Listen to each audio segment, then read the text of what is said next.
श्री साईनाथाय नमः। भगवान श्री साईनाथ महाराज ने अपने जीवन काल में जो अनुपम अनुभूतियाँ अपने भक्तों को दी है, ऐसे चुनिंदा लीलाओं का अवलोकन करते हैं श्री साई बाबा की अनुपम लीलाएं। ओम साई राम। बाबा को अगर किसी भक्त का कल्याण करना है, उसका उद्धार करना है, उसको भक्ति मार्ग में एक उच्च पद पर पहुंचाना है, किसके लिए वो इस धरती पर आया है, उसके जीवन का उद्देश्य क्या है, वो अपने से ज्यादा अपने साईनाथ सदगुरु जानते हैं। अपनी जो मनोवृत्ति है या अपने भविष्य में क्या है, ये बाबा अपने से ज्यादा अपने आप को अब हमें पहचानते हैं। दासगणों के बारे में भी ऐसा ही हुआ। ये घटना दासगणों के आध्यात्मिक प्रवास जहां से शुरू हुआ उसकी है। अभी जहां मैं ये शूटिंग कर रहा हूं इस श्रृंखला की, वहां से लगभग एक 30-40 किलोमीटर पर श्रीगोंदा नाम का एक गांव है, तालुका प्लेस है, नगर अहिल्यानगर डिस्ट्रिक्ट का। वहां ये बतौर पुलिस हवालदार के ओहदे पर कार्यरत थे। और क्योंकि आध्यात्मिक आदमी, थोड़ा सा आध्यात्मिक बेस था उनका, साहित्यिक थे अच्छे, हालांकि उनको तमाशा और ये नौटंकी वगैरह जो रहता है ना, उसमें उसको ज़्यादा रस रहता था, ज़्यादा रुचि रहती थी। लेकिन लिखने की उनकी कला, सिद्धहस्त लिखनी जिसको बोलते हैं ना, ऐसे काव्य लिख देते थे। वहाँ उनके सद्गुरु थे श्री वामन शास्त्री इस्लामपुरकर। अब ये बहुत उच्च कोटि के संत थे। उनका अनुग्रह दासगणु महाराज ने लिया हुआ था। अब एक दिन इस्लामपुरकर शास्त्री बोले कि देख, मैं काशी जा रहा हूं, तू मुझे मिल के आ जा। वो मिलने को वो स्टेशन पर आकर, दौंड स्टेशन पर आकर मिल बोले मुझे।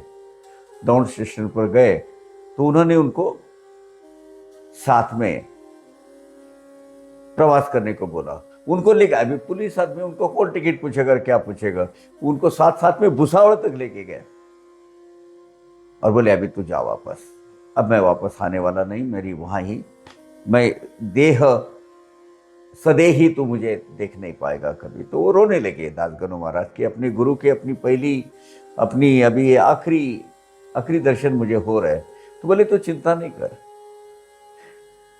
मैं तेरा गुरु हूं, ये बात सही है, लेकिन अभी तू शिरडी के साईं बाबा जो है उनके तरफ जाया कर, ये तेरा उद्धार करेंगे। उस वक्त इस प्रसंग को एकदम उनके दिमाग में बड़ा असर कर गई है। फिर भी इतना नजदीक नहीं गए, लेकिन वो बाबा के दर्शन को गए। और बाबा के दर्शन को जाने के बाद उन्होंने एक काव्य उधर की उधर ही लिखा। वो काव्य मराठी में है, उसका हिंदी अनुवाद भी मैं कर सकता हूं, मैं आपको पढ़कर बताता हूं। बहुत ही रुचिपूर्ण ऐसा वो काव्य है और बहुत क्या बोलते हैं, गहरा अर्थ उसमें भरा हुआ है। हे श्री साई समर्था, तुझ्या पदी ठेवणी माथा, करीतो विनंती हीच आता, ती उदारपणे मान्य करा। मी सकल संतांचा चरण रज, माझी राखा आपण लाज, तुम्ही भवाब्दीचे जहाज, हे म्या पक्के जानले। तो जैसे अपने गुरु की आज्ञानुसार बाबा के पास जब गए तो उन्होंने बाबा को उद्देश्य करके उधर की उधर काव्य लिखा। हे श्री समर्थ प्रभु, मैं आपके चरणों में माथा टेकता हूँ और मैं एक विनती आपसे करता हूँ, वो आप उदार मन से स्वीकार कीजिएगा। मैं सकल संतों का सकल संतों के चरणों की धूल हूं, रजोकन बोलते हैं उसको। आप मेरी रक्षा करना और मेरी लाज रखना प्रभु। आप तो ये भवसागर पार करने वाली नौका हो, जहाज हो, ये मैं अभी अब तो पहचान गया हूं। यही मेरी विनती है कि ये वामन शास्त्री का ये जो छात्र है, इनको अभी वापस पीछे दूसरी तरफ आप धकेलो नहीं, अपने ही चरणों में रखो। यही मैं आपको विनती करता हूं।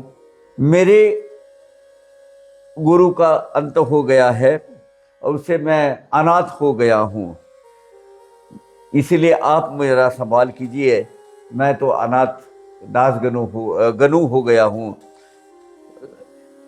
आप में सब संत समाये हुए हैं। मुझे सब संतों का स्वरूप आप में ही दिखाई देता है, उसमें द्वैत भाव नहीं लगता है। आप ही मेरे वामन शास्त्री प्रभु, जो मेरे गुरु है, ये आप ही मेरे माँ बाप हो। इसकी मुझे भनक लग गई है, इसका मुझे अंदाजा आ गया है, इसकी मुझे अनुभूति हो गई है। और बड़े भाव विभोर होकर वहां निकल गए। अब बात देखिए आगे, उसकी श्रद्धा का दृढ़ीकरण नहीं हुआ था उनकी, दासगनु महाराज की। तो ये तो कहा उन्होंने अपने गुरु के हिसाब से वहां गया, लेकिन उसको इतना कोई प्रभावित नहीं हुए वो साईं बाबा से। हमेशा वहां जाना चाहिए, मेरे गुरु ने बोला है तो यहाँ जाना चाहिए, ऐसा कुछ भी उन्होंने टालते गए, मतलब नजरअंदाज करते गए, दुर्लक्ष्य करते गए। दासगनु बाबा के पास फिर खींचते गए नाना साहब तांदोरकर की वजह से। और नाना साहब तांदोरकर उनको, वो जब नगर जिले के जिलाधिकारी के स्वीय सहायक थे, तब नाना साहब तांदोरकर उनको लगे गणपतराव चलो हमारे साथ, तब वो खींचते गए। अब धीरे धीरे उनको प्रभावित होने लगे वो। एक दिन नाना साहब को बाबा ने बोला, एक काम कर, तो एक बड़ी दावत बोलते हैं ना उसको, आमंत्रण दे दे और सबको खाना खिलाने का, भोजन का आयोजन कर और सभी संतों को बुला। बाबा की गुणस्थ बुरी देखिए, सभी संतों को बुला। और ये सब संतों को बुलाने का कार्य जो है ना, ये तो दासगनु के ऊपर, उस वक्त दासगनु नहीं कहा करते थे, वो गणपतराव, इनके ऊपर तू सौंप दे, वो सबको बुला लेगा। अभी ये पुलिस में नौकरी में है, तब उनका ट्रांसफर हो गया था कहीं वो आजू बाजू में ही, वो एरिया में, सातगांव वगैरह वो एरिया में थे, वो पुलिस हवलदार के ओहदे पर थे। सब संतों को बुला ले बोले, और उसकी जिम्मेवारी उनके ऊपर दे दे। इसका मतलब सब संतों का वर्णन करने का काम इनके ऊपर दे दे। और यही हुआ। दासगनु महाराज ने अपने भक्त कथामृत, संत कथामृत, संत लीलामृत, भक्ति सारामृत, इस कथा के माध्यम से लगभग 97 संतों का वर्णन करके रखा है। उसमें बाबा पर भी 6 अध्याय लिखे हुए हैं। 3 अध्याय 31, 32, 33 में है संत कथा मृत, और एक 57 है, वो अभी मुझे याद करेक्टली नहीं आ रहा है, वो संत कथामृत, भक्ति सारामृत। भक्ति सारामृत में 2 अध्याय है, एक 57 अध्याय वो संत लीलामृत में है। तो ऐसे जो संतों का जब वो चरित्र लिखने के लिए उनकी जो रिक्वायर्ड इंफॉर्मेशन है वो कलेक्ट करते थे, जैसे अपने काम में फुर्सत मिलती थी वो जाते थे। हमेशा बाबा बोलते थे, गनु हम लोग दूसरे के बूट साफ करने के लिए आए नहीं है, तेरे जीवन का उद्देश्य कुछ अलग है, तो नौकरी छोड़ दे। यार नौकरी कैसे छोड़ू, उसके ऊपर तो मुझे 2 वक्त की रोटी मिलती है, उल्टा तो मैं अभी परीक्षा देने वाला हूं, मैं फौजदार होने वाला हूं और स्टडी करने वाला हूं। तो बाबा की ये बात वो मानते नहीं थे। और उन्होंने क्या किया था मालूम है, जितना वो पुलिस कोड ऑफ कंडक्ट के जो एक्ट थे वो आपको अचरज होगा, दास गुरु ने पद्य के माध्यम से लिखा हुआ था वो, और उनके जो सहाध्यायी थे उनको बड़ा अच्छा लगता था ये। क्यों? कि वो याद करने में बड़ा आसान लगता था। तो फौजदार की परीक्षा हो गई, परीक्षा होके ये फर्स्ट क्लास में पास हो गए, फर्स्ट क्लास में पास हो गए। अभी बोले बाबा तो बोल रहे थे कुछ होने वाला नहीं है, तू करने वाला नहीं, मैं देखता हूँ तू कैसे फौजदार बनता है। उन्होंने नाना साहब चांदोरकर जी को बोला, अरे मैं तो CRD नहीं सादे इसमें फर्स्ट क्लास में पास हो चुका हूँ। और बाबा तो कहते होगा नहीं। अरे बोले तो पास हो गया है। नाना साहब चांदोरकर को बोले, गणपत राव आप ज्वाइन होके दिखाओ। बार बार बाबा कहते थे नौकरी छोड़। अब उन्होंने शिरडी को जाना टालना चालू कर दिया उधर। अब हुआ यूं कि चितली से उनके पास घोड़ा रहता था, उस वक्त पुलिस डिपार्टमेंट में घोड़े ज़्यादा रहते थे क्योंकि गांव के यातायात के साधन इतने थे नहीं। तो वहाँ से नासिक से वो अकोट की तरफ जा रहे थे और वो नरसिंह महाराज की इंफॉर्मेशन कलेक्ट करनी थी उनको दिखाने के लिए। तो वो करते थे भाई मैं ड्यूटी पर जा रहा हूँ। तो उन्होंने वहाँ के गांव के जो कुलकर्णी है, कुलकर्णी के पास घोड़ी बांध के रखी अपना और निकल गए आगे। उसी दिन गांव में डकैती हो गई एक, और एक मारवाड़ी के घर में डाका गिर गया और उसको डाकुओं ने मारा भी, मतलब जान से चले गया वो मारवाड़ी, और उसकी सब संपत्ति लूटकर वो चले गए। अब ये वारदात हुई, हवलदार हाजिर नहीं है, वो थाने का इंचार्ज हाजिर नहीं है जो दासगुरु महाराज खुद है। ब्रिटिश ऑफिसर्स वार्डन वहाँ आ गए, कहाँ है हवलदार?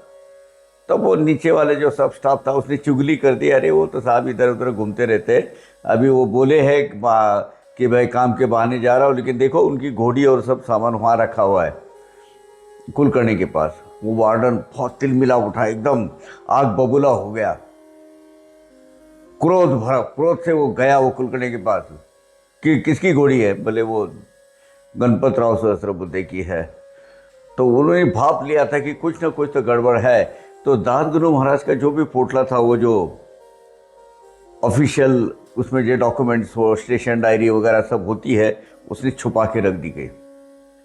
और बोले ये घोड़ी यहाँ क्यों है? मैंने वो कहाँ गए पता नहीं, पैसा बंदोबस्त करने गए हैं, मेरा पैसा उनसे लेना था, वो पैसा दे नहीं रहे थे, इसलिए मैंने घोड़ी बांध के रखी है। वो समझ गया था, वो चतुर था थोड़ा, वो समझ गया था कि कुछ ना कुछ आफत हवलदार साहब पर आई हुई है। जब वो शाम को आए वापस तो पता चला कि ऐसी सी वारदात हो गई है और आप ही के इलाके में वो डाका गिरा है, वो एक खून भी हुआ है। वार्डन साहब बहुत आग बबूला हो गए हैं, बहुत तुम पर गुस्सा है, शायद तुमको निकाल भी पाएंगे, निकाल भी देंगे। और उसके लिए पहले ही महाराज साईनाथ महाराज बोलते थे, गनो हम क्या दूसरों के बूट पोंछने के लिए नहीं पैदा हुए हैं, तू छोड़ता नहीं है, छोड़ता है कि नहीं है तो फिर बाद में पछतावा होगा तुझे, तू देख ले, तकलीफ में आ जाएगा। अपने भक्तों का हित किस में है वो बाबा जानते थे। अब वो थोड़े से सहमत हो गए कि जब कुलकर्णी ने बताया कि ऐसे ऐसे वार्डन आके गए हैं, तो उन्होंने बोले भाई अभी आगे बाबा की मर्जी। घोड़ा निकाला, जाने लगे। अब रात अंधेरा था थोड़ा सा, वो उनकी जो पोस्टिंग थी वहाँ जो कार्यरत थे, वो कार्य क्षेत्र निज़ाम मतलब औरंगाबाद का हिस्सा वैजापुर के निज़ाम और इधर ब्रिटिश आमदनी, वो दोनों के बीच में दो कॉर्नर पर था मतलब। अब जिन्होंने ये वारदात की थी वो मोगल एरिया, निज़ाम एरिया में थे, वो एरिया में निज़ाम एरिया में। तो देखिए बाबा की कृपा, घोड़ा निकाला, वो घोड़ा रास्ता भूल गया, अंधेरे में दिख नहीं रहा था कहीं। तो वो उनको जाना था कापूस वडगांव, वो निकल गए निज़ाम स्टेट में कहीं भानगांव वगैरह, वो कौन सा ठान एक बाबा का, वो वहाँ निकल गए। वो एक वहाँ देखा गंगा मैया बह रही है, तो वहाँ उतरे गए पानी में, और अर्घ्य डाल के बाबा, रात को ही सवेरे सवेरे, मतलब यानी रात का टाइम हो गया होगा, तो वहाँ उन्होंने अर्घ्य डाला। बोले बाबा, जब मैंने कुछ नहीं किया था वो गुनाहों से तूने मुझे बचा दिया, अब ये तो बहुत बड़ी मतलब लापरवाही की आफत मुझ पर आई है, और ये फौजदार की परीक्षा फर्स्ट क्लास में पास हो चुके हैं, मैं पहले कह चुका हूँ आपको। बोले इसमें से मुझे छोड़ो बाबा, मैं इमीडिएटली इस्तीफा दे दूंगा। जब वो थोड़े से बाहर निकले तो देखा कि वो निजाम इसमें कार्य क्षेत्र में आ गए हैं उनके स्टाफ में, और देखा एक चावड़ी थी, और चावड़ी के बाजू में 4 लोग अपने वो सेकने के लिए वगैरह वो बनाते हैं ना, सेकोटी बोलते हैं उसको, वो लगाई हुई थी, और वो सब लोग सेक ले रहे थे और बात कर रहे थे। मैंने मारवाड़ी को पहले मारा है, उसका घाव मैंने डाला, मुझे ज़्यादा हिस्सा मिलना चाहिए। दूसरा बोल रहा था, नहीं, ताला तो तिजोरी का मैंने तोड़ा है, मुझे ज़्यादा हिस्सा मिलना चाहिए। दासगनु महाराज ने भाप लिया, यही वो लोग हैं। वो चावड़ी में जाके बैठ गए और धीरे से उनके पास हाथ सेकने लगे। बोले बोले मैं अजनबी हूँ, दूसरे वो मेरा वो घोड़ी का बच्चा वो गुम हो गया है, तो क्या करना चाहिए, यही कहीं होगा, मिल नहीं रहा है। तो बोले आप वो अमीन के पास जाइए। अब वो निज़ाम स्टेट में जो गांव का वो जो इंचार्ज होता है उसको अमीन बोलते हैं, मतलब वो रेवेन्यू पुलिस डिपार्टमेंट का जो इंचार्ज है अमीन बोलते हैं। बोले आप अमीन भाई के पास जाओ, अमीन के पास जाओ, वो करेंगे कुछ ना कुछ। तो बोले यार मुझे तो कुछ पता नहीं है, आप साथ में चलो। तो उसमें से एक आदमी साथ में गया। अंदर उन्होंने अमीन भाई को बोला, अमीन साहब, अमीन भाई नहीं, अमीन वो एक ओहदा है, एक पोस्ट है, ऐसी ऐसी वारदात हो गई है और ये चारों भी लोग यही है और इन्होंने ये वारदात की है, आपको ये श्रेय मिलेगा, ये क्रेडिट आपके पास जाएगा कि आपने दबोच लिया है, तो मुझे ज़रा मदद कीजिए। तो बोले ऐसे ऐसे गुनाहगार है ये लोग।